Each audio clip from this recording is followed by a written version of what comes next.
घरगुती वीज ग्राहकांना प्रीपेड मीटर बसवला जाणार नाही असे मान्य मुख्यमंत्र्यांनी पावसाळी अधिवेशनात विधिमंडळात जाहीर करून सुद्धा दापोली तालुक्यातील अनेक भागात प्रीपेड लाईट मीटर बसवण्याचे काम सुरू करण्यात आले आहे।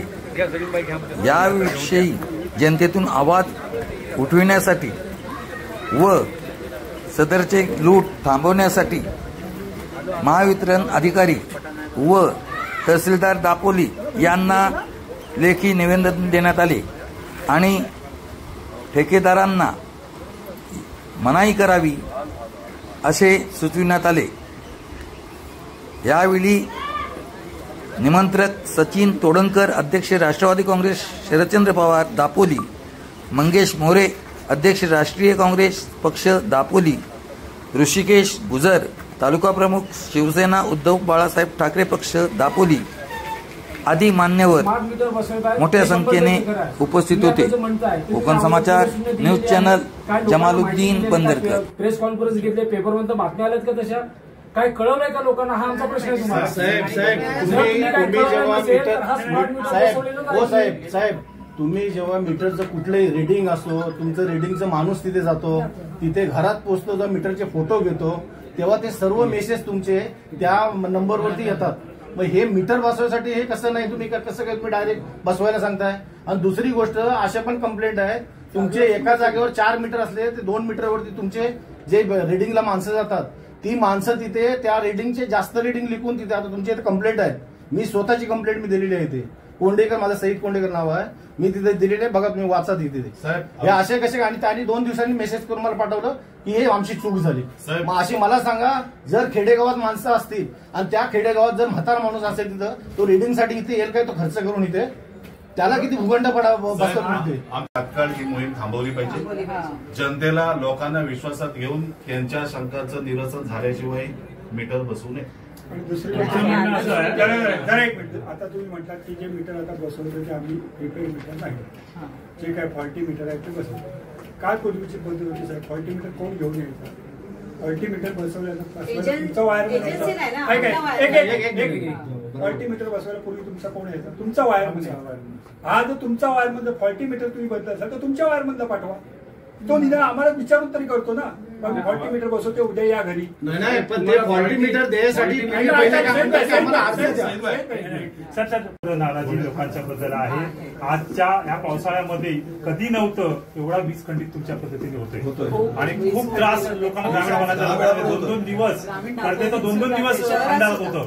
वायरीवर चिमणीवरती तर लाईट जाते, त्याच्यामुळे खूप तुमचे जे काय डिओ हे ते सगळं जुनं आहे, बदललं पाहिजे त्याचा पण मेसेज द्या लोकांना। तुमची सर्व्हिस एवढी पोर झाली आहे, काम दिलं 40 मीटर रिप्लेसमेंट आहे सर, त्याला पूर्ण हेड ऑफिसचं टेंडर आहे, आपल्या लोकल लेवलवर टेंडर नाही भेटत। सगळंच आहे ना, सगळ्याच आहे ना, पर्टिक्युलर तुमच्याकडे ज्या तक्रारी दाखल झाल्या त्याच्या व्यक्ती नाहीये ना, त्याच्यासाठी तुमचा माणूस पाठवा ना, तुमचा आपण साहेब त्याच्यापेक्षा मोहीम ताबडतोब बंद मला एक सांगा, आता जे एक पर्टिक्युलर आपण मला वाटतं ह्याचं गाव घेऊया, तुमचं गाव कुठलं? म्हाळुंगे गाव घ्या, म्हाळुंगेमध्ये फॉल्टी मीटर किती आहेत आणि बसवले किती गाव? कॉन्ट्रॅक्टर काम करायलाच पाहिजे। थोडा आपण एकदा चर्चा करू याच्यावर। काय आहे की मला विषय तुम्ही आता सांगितलं, मी महिन्यात झाला आहे, मला जे तक्रारी समोर येऊन राहिले, मी पॉझिटिव्हली बघून राहिलो, आपण वैयक्तिक सर्वे करतो, आम्ही घेऊन एक बैठक आपण पहिली गोष्ट साहेब, ऍक्शन पहिली या मीटरवरती का काम तात्काळ थांबव। नाहीतर साहेब संध्याकाळी एखादा मीटर बसवणार कुठं असला, आम्ही आमच्या पदाधिकाऱ्यांना मीटरचं काम थांबवतोय।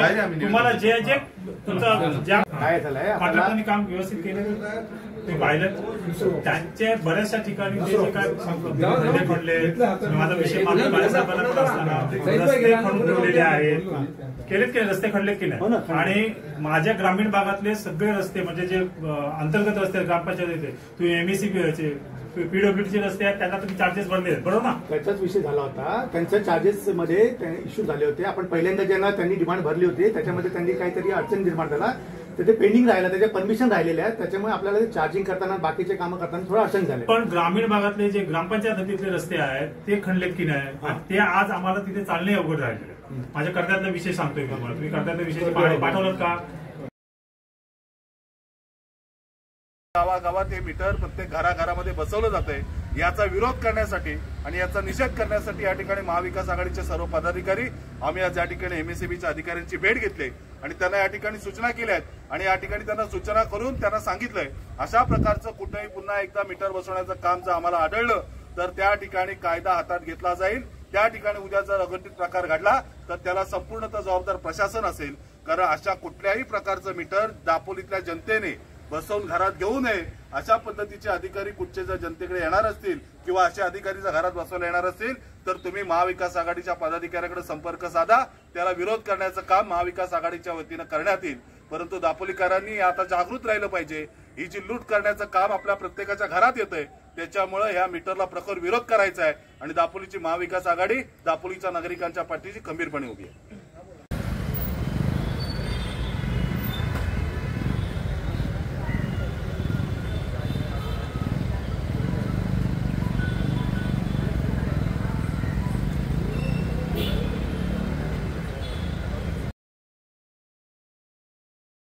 जी काही योजना असेल पहिली अवगत आणि प्रीपेड मीटरला विरोध सगळं. हा ठीक आहे, दुसरे कुठचे मीटर तुमचे असतील तर त्याच्याबद्दल आपण मोबाईल प्रीपेड करतो तसं त्यांचं म्हणणं आहे. म्हणजे रिचार्ज जेवढं करू तेवढा राहील.